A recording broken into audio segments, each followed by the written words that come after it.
Mr. Bush, thank you for sharing your testimony with the committee. Your family story and what your children have gone through is heartbreaking. It is sad and unacceptable that school districts across this country turn their backs on their most vulnerable children. We had another hearing a little over a month ago about the harm that has been done to vulnerable students over the last year. Republicans invited a parent of a child with a disability to that hearing as well. And she told us that she was forced to find alternative private school options for some of her children when her public school closed. You mentioned that you would have done that had there been open seats and that you had been able to afford it. So Mr. Bush, from what you know, what is that these private schools managed to safely reopen when your local public school did not? Yeah, thank you for that question. I think the private schools looked at the data last summer and other school systems and saw that schools were safely opening. And so they thought outside of the box and figured out ways to make it work, and they made it work. And unfortunately, you know, a lot of the private schools have even more limited capacity than the public schools do, yet they were still able to do it.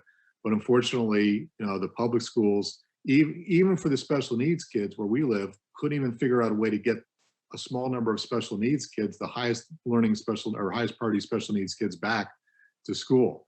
So, you know, meanwhile, parents across our county with kids with special needs are watching these kids in private schools go back. So it just was very tragic to watch that happen. So you as a parent, that you know what is the best for your child or children, why is having access to in-person learning worth the risk?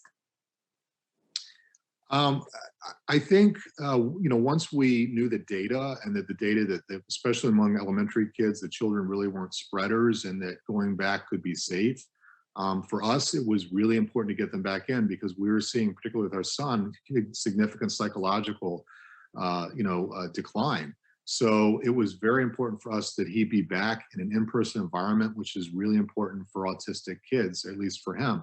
I understand there's some parents that have special needs kids and they think it's not safe for them to go back, and that's fine. But for the kids that need to be back and whose parents want them back, you know, it really was important for schools to be open. And we're still in a situation where our schools aren't even open full time.